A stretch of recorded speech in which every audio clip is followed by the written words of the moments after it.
Yeah, it's a great weekend really for the squad to get together. It's the first time the squad have actually managed to get together since selection. To integrate the paras in with the main team has been a great opportunity this morning, not only for them to meet each other and get to know each other, but to go through all the flight details, accommodation details. So today is really just an information weekend, if you like. I don't think being out on the green is going to help them particularly for the Australian greens, and the weather today is definitely not in their favour. But that's not the whole idea this weekend. It's just really for squad bonding. Oh, it's really important because obviously they've got lots of questions. We've got people newly coming into the team that have never been to an event like this before. So they've got lots of questions, and they can feed off the more experienced bowlers who's been there, done it, and can give them a few tips and hints about how to do things. So yeah, the whole weekend is going to be good. We've got a social night tonight, which will be great. They can have a meal together and chat through things. So it's not particularly the playing. Even the paras just putting on their England kit today. They've been used to their Disability Bowls England kit, but putting on a Bowls England kit and coming out with the main team, it's really special for them, and it's good for them to experience that before we get to Australia. Heathrow. Terminal 2, Costa Coffee. Yeah, we're all meeting in Heathrow, ready for the flight to Australia, and that'll be the start of the adventure, really, because I just think that's all part and parcel of it. Flying out together as a squad, and just being with each other, and spending that time together before we actually get into the heat of the competition over in Australia. I'm really excited about the squad. I think we've got a really strong squad and a compatible squad. They all seem to be working well together at the moment, and hopefully that will continue. I think we've got a good chance of medaling in probably all the events, and I'm really confident. I think we've got a good management team. We've put together a good practice before the event starts. So just fingers crossed that they really enjoy it, settle down and just do the business.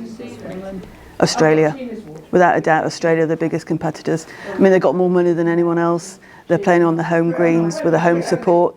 So clearly I think they'll be looking to medal in every event, if not get gold. We're hoping to put a stop to that and show them that we're as good like the cricketers. We can give it as much as take it. Scotland will be quite tough. They're always tough opponents. We play them in the home nations as well as abroad. New Zealand as well. But the main competitors, I think, are going to be Australia. Stressful, different. It's far different to actually just managing the team. I'm really basically a coach and manager. So stepping up into John's shoes has been quite a huge step for me. But I've had good support from Alistair and John Cockcroft at Bowls England. And John McGuinness has always been on the end of the phone if I need any help. But there's been lots to learn about the things that goes on behind the scenes, conditions of play and codes of conduct and all that. But we're getting there. We're doing it as a team, which is great. I got into bowls because my parents both played, good county bowlers, and I just went along with my daughter in the pushchair one day, and Dad said jump on and have a go. First one was right in the jack. I thought, this is quite an easy game, and luckily parents that play bowls were able to look after my daughter when I was sort of going through the early stages of my career. I just find it, I played a lot of sports in the past, and I just really found it was an easy game to play. Because I got to sort of 29, 30, probably too old to be tearing around a tennis court or hockey field like I did in the past. So it was quite a gentle sport, and one that fitted in with childcare and working, etc. Edna and I played for many years. We won national titles indoors and outdoors together, and playing with Mary Price. You can't play with two better players. The experience and the way you just learn from them. If you're willing to learn, they're the best two people you could possibly learn from, both on and off the green.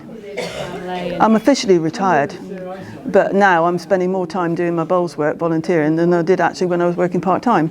But luckily I've got the time to do it, and I've got the enthusiasm to do it, and I'm getting the knowledge of this side of the game. So I know I love it.